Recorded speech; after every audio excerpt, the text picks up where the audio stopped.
Selamat pagi. Assalamualaikum warahmatullahi wabarakatuh. Berjumpa kembali dengan Budi Raharjo di Padepokan Budi Raharjo.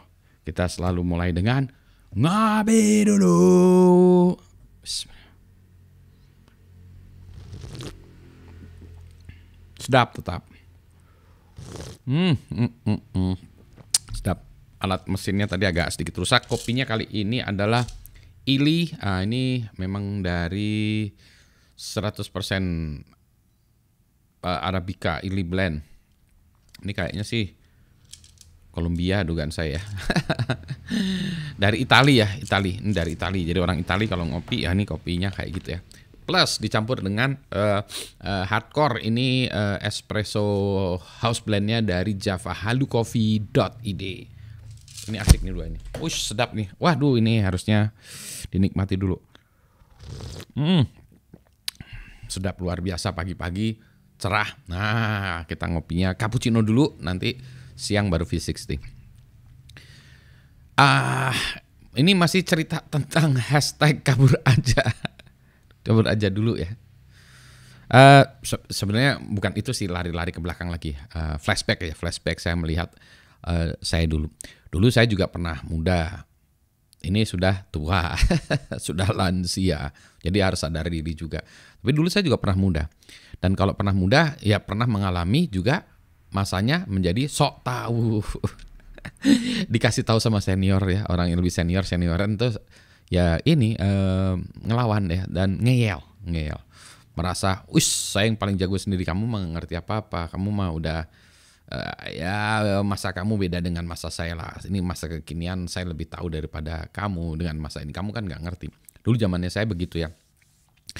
Jadi ya itu saya melihat zamannya dulu ya. Saya masih masuk ke dalam kategori sisa-sisa orba gitu ya. Sisa-sisa orba ada. Tapi saya nggak pernah kenal Orlah ya, zamannya Soekarno, Pak Karno tuh saya nggak kenal. Saya masukin zaman Pak Harto gitu ya. Jadi udah gitu. Tentu saja saya merasa tidak ingin digurui oleh orang-orang yang lebih tua, guru-guru saya, ya senior guru-guru saya. Nah, dalam perjalanan waktu fast forward, dan saya baru tahu bahwa ternyata demikian. Jadi ada hal-hal yang saya rasa bahwa saya baru menemukan ide baru atau approach baru yang mana sebetulnya itu sudah dilakukan juga oleh senior saya dulu. Senior saya dulu lulusan universitas luar negeri, edun ya, Berkeley, Stanford ya, grupnya Amerika, yang makanya waktu itu zamannya Pak Harto itu disebutnya namanya ekonomi Berkeley karena lulusan Berkeley semua. Bukan Berkeley semua, banyak kan Berkeley lah ya. American centric ya, karena itu ya memang lulusan Amerika, jadi culture sedikit banyak terpengaruh oleh culture North American. Saya juga lulusan Kanada ya, jadi sedikit banget di otak saya ini terpengaruh dengan North American culture lah ya. Kanada bukan Amerika tapi sama-sama North American, jadi ya sedikit banyak culture-nya mirip-mirip lah ya. Begitu ya.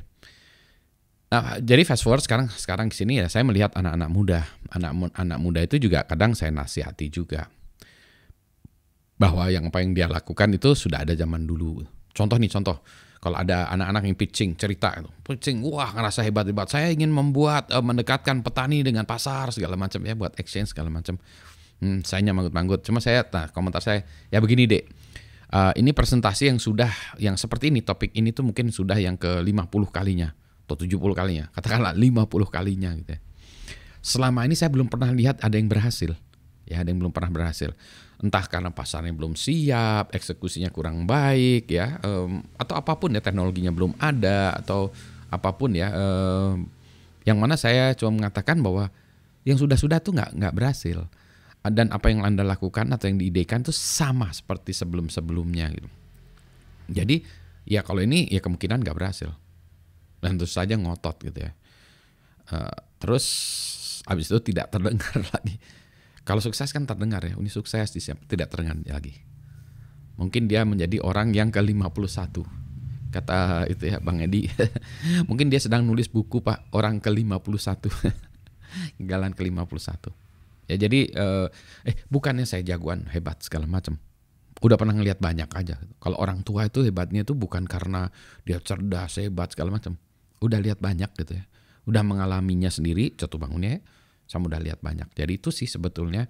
Nah itulah ya, sebetulnya yang bagusnya itu kita belajar dari sebelum-sebelumnya. Ya belajar itu ya, belajar adalah dengan membaca. Kalau sekarang dengan video ya juga ya, dengan YouTube segala macam ya, dengan macam-macam ya, ada YouTube, TikTok juga ya, Spotify juga. Masalahnya itu tidak terdokumentasi. Biasanya yang terdokumentasi kalau di Indonesia ya, Indonesia itu adalah keberhasilan. Kalau di luar negeri kegagalan. Ini saya lagi baca bukunya Elon Musk yang oleh Ashley siapa ya, bukan yang siapa namanya, satunya lagi tuh yang sering nulis biografinya Steve Jobs juga. William siapa lah satunya lagi, bukan yang itu tapi yang ini. Nah di situ ceritakan kegagalannya. Jadi yang saya lakukan ini, saya melihat, berkaca kepada dia. Oh dia gagal kayak gitu. Oke, saya melewati itu supaya dia sukses. Dulu dia gimana? Oh tidak melewati itu ya, death trap-nya gitu ya. Oh saya melewati jalur yang agak sedikit berbeda karena saya tahu dia sudah gagal dulu di situ. Saya tidak mau mengalami kegagalan seperti sebelumnya. Begitu. Jadi maksudnya begitu. Sayangnya ya, anak-anak muda sekarang itu kurang baca. Memang budaya orang Indonesia itu bukan budaya baca. Ini saya baru dikirimin lagi nih, baru dapat dari Winky, dikasih buku baru lagi. There is no such thing as artificial intelligence. Ini pengarangnya Luke Julia, dari dia adalah the co-creator of Siri, Deconstruct the Myth of AI. Tapi ini buku agak lama ya, 2019 rasanya. Ini 4 tahun yang lalu ya, 4-5 tahun yang lalu. Tapi oke lah ya, saya membaca juga nih ya, ceritanya gimana. Baca, nah itulah dia. Banyak orang yang mendapat ini pengalaman dari baca. Tentu saja kita mengalami sendiri, melihat pengalaman orang lain, baca, mendokumentasikan. Jadi saya cerita itu cerita kegagalan. Bukan artinya menakut-nakuti ya, bukan gitu. Tapi kita belajar kegagalannya dia, supaya kita juga nggak gagal gitu. Bukan nakut-nakutin. Ya jadi supaya kita siap. Balik, nah sekarang kita ke tag kabur aja dulu atau kabur dulu aja ya. Jadi ini anak-anak muda yang galau ya, yang lihat kondisi di Indonesia kayaknya tidak menjanjikan, ada banyak hal yang terkait dengan ketidakpuasan dengan pemerintahan Indonesia dan seterusnya. Jadi udahlah kita keluar negeri aja gitu. Dikipasin juga sama beberapa orang, wah keluar negeri aja dulu gitu ya. Jadi jelaskan di luar negeri itu lebih enak, lebih hebat, lebih apa. To some extent, to some degree, betul ya, memang betul di luar negeri lebih enak segala macam, tetapi di luar negeri juga lebih susah. Wong luar negerinya sendiri lagi krisis, ya. Mereka juga lagi susah cari kerjaan di luar negerinya sendiri. Contoh di Amerika nih sekarang, kalau di Indonesia sedang ada pengeretan gitu ya. Di Amerika juga sama, itu 75.000 PNS-nya Amerika mau dipecatin tuh. Memang saya dengerin ya dari berita-berita, baca ya, terus dengerin berita-berita macam-macam ya. Tentu saja you have to take it with a grain of salt ya. Kita harus mempertimbangkan, nggak harus percaya betul 100%, tapi kita mempertimbangkan ya, dari sana sini. Susah di Amerika, sedang susah. Mau kerja di Amerika, wah susah. Kerja di mana? Di Itali, sama susahnya. Masyarakat lokalnya aja susah. Apalagi Anda sebagai orang asing ya, kita sebagai orang asing datang ke sana. Kita punya challenge yang lebih besar. Orang lain kan pertanyakan ya, pemerintah atau perusahaan kan pertanyakan, kenapa saya harus mempekerjakan Anda sementara penduduk lokal juga susah ya? Why should we hire you when locals are having difficulties? Kalau Anda hebat sekali gitu ya. Contoh di Indonesia misalnya, ada pekerja yang hebat dari Cina katakanlah datang sini, pasti marah-marah Anda kalau kita pekerjakan kan ya. Pasti marah. Kenapa ini pekerja Indonesia aja udah susah kerjaannya, kenapa kita impor pekerja yang dari China gitu? Loh mereka lebih hebat misalnya gitu. Nggak peduli gitu. Yang penting kan kita masyarakat lokal dulu. Sama negara lain juga demikian. Kitanya yang sebagai pendatang. Bukan berarti saya ngelarang ya, bukan ya. Tapi take it with a grain of salt, perlu pertimbangan ya. Jadi Anda kesana tuh ya merantau, susah. Bagi orang Indonesia banyak yang senang merantau sih memang ya. Tapi ya susah ya. Harus siap-siap susah aja. Jauh dari keluarga, kagak punya duit, susah. Yang hidup di apartemen share dengan banyak orang dan apartemen bocor segala macam banyak ya, pegawai Indonesia, orang-orang Indonesia di luar negeri yang susah itu. Yang hidup normal ada juga sih ya, hidupnya menjadi orang ya menengah lah, menengah middle class. Ya ada juga ini ada teman-teman saya juga yang demikian ya. Oke juga di sana. Tapi tapi gini, Anda harus siap lah, gitu, harus siap gitu ya. Dan harus siap juga nggak kembali ke Indonesia ya. Jadi bukan maksudnya kabur aja dulu atau kabur dulu aja. Kalau menurut saya migrasi. Istilah kabur itu menurut saya itu seolah-olah kita melepaskan diri dari tanggung jawab ya, bukan gitu ya. Dan ke luar negeri. Nah, ini lagi ke luar negeri. Udah ada dari zaman dahulu. Zaman saya pergi ke luar negeri kan juga sama gitu ya. Udah banyak ya yang ke luar negeri kayak saya juga gitu. Kalau orang-orang istilahnya wah brain drain ya. Ya, begitu sih. Udah banyak juga, zaman dulu juga seperti itu. Tapi dulu bukan karena kesulitan pekerjaan seperti sekarang ya mungkin ya. Mungkin situasinya berbedanya seperti itu. Tetapi ya dulu kalau saya keluar negeri kenapa? Karena saya pengen sekolah yang lebih baik lagi ya, punya cita-cita. I want to be like this gitu ya. Dan di Indonesia waktu itu saya udah mentok. Saya waktu itu lulusan ITB. Ya pada waktu itu dan sekarang masih ya, ITB one of the best universities in Indonesia. Jadi sudah the best in Indonesia gitu. Ya saya mau lagi the best lagi ya, berikutnya lagi take it to the next level. Jadi saya mau sekolah yang lebih bagus lagi karena saya senang hobi curious ya, eksplorasi dan lain sebagainya. Makanya kalau dilihat di channel YouTube saya isinya itu ngoprek hardware, software dan seterusnya gitu. Karena saya senang gitu eksplorasi buku dan macam gitu. Jadi memang begitu. Jadi bukan dalam artian melepas tanggung jawab gitu ya. Tapi ini proses pencarian jati diri gitu. Jadi memang demikian. Apakah saya tidak bertanggung jawab kepada Indonesia? Ya maybe ya, mungkin ya. Pada waktu itu saya nggak kepikiran sejauh itu ya, memang ya. Namanya juga anak muda. Anda juga saya paham. Jadi misalnya saya mencoba memahami anak muda ya. Jadi saya juga dulu pernah muda. Oh iya, jadi kalau diberi tanggung jawab saya nggak merasa waktu itu bahwa saya harus bertanggung jawab terhadap Indonesia. Belum merasa waktu itu karena masih muda juga ya. Jadi ya saya maunya demikian gitu. Tapi saya sadar bahwa gitu ya.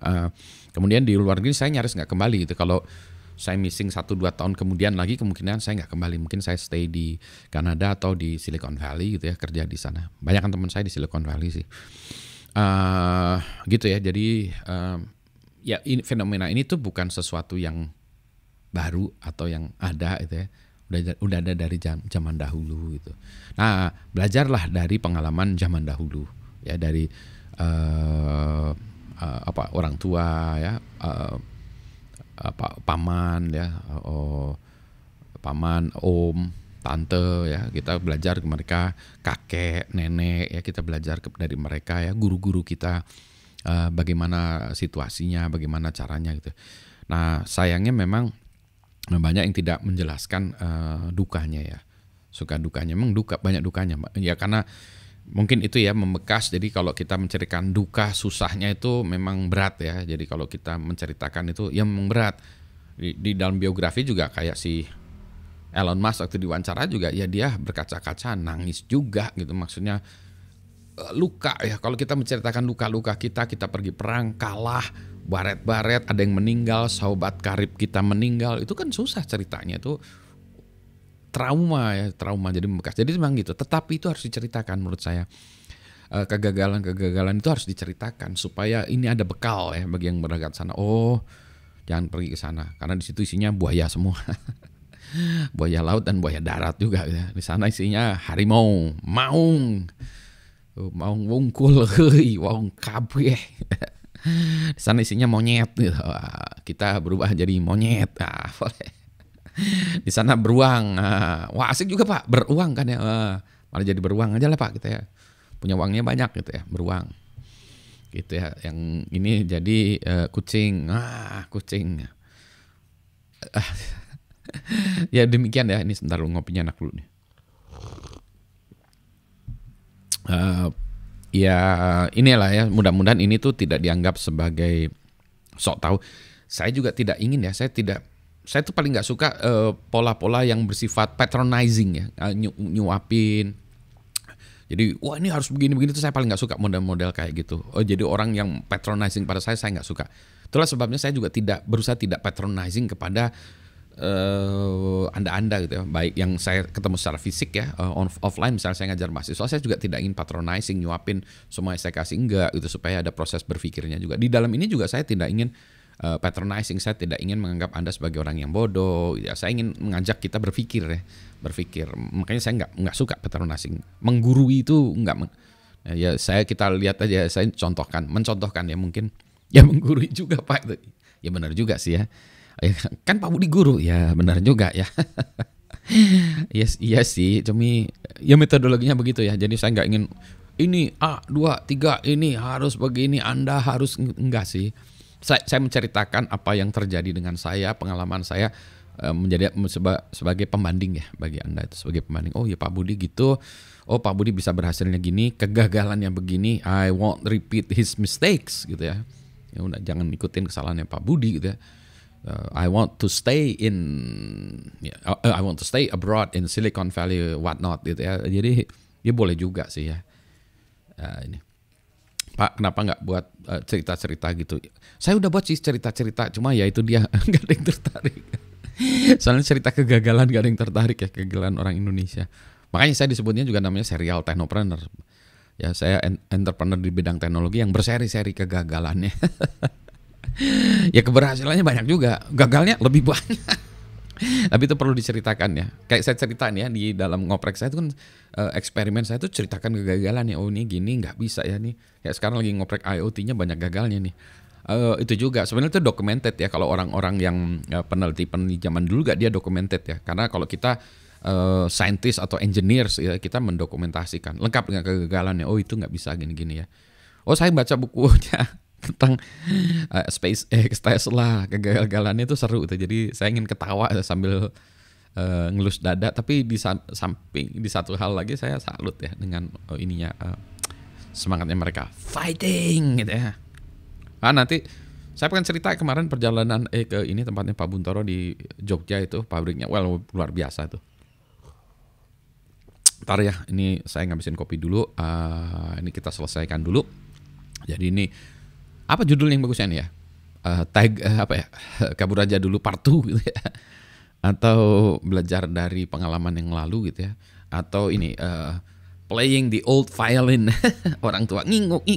Dulu ya, zaman waktu saya muda ya, saya harus kalau sekolah itu ya, saya harus ngelewatin 70 gunung. Berkelahi dengan buaya dulu, nyebrangin sungai, berkelahi dengan buaya, nah baru saya pergi ke sekolah. Gak gitu juga kali ya. Saya nggak mau cerita yang mau menunjukkan kehebatan yang nggak, saya cerita kegagalannya. Anyway, itu sehat semuanya ya. Semangat ya. Semoga proses pencarian jati diri Anda menemui keberhasilan dan kalau ada kegagalan atau jatuh bangun lagi lah ya. Yang penting bukan jatuhnya, bangunnya lagi, tuliskan bahwa oke, saya jatuh kemarin kepleset di sini, licin, jangan lewat jalur situ, lewat sini, pegangan, bawa tali dan sebagainya. Ini sini bawa bekal karena 3 hari nggak akan menemukan makanan, yang di situ penuh makanan tapi jamur semua. Mushroom yang membuat kita fly. Selamat pagi, assalamualaikum warahmatullahi wabarakatuh.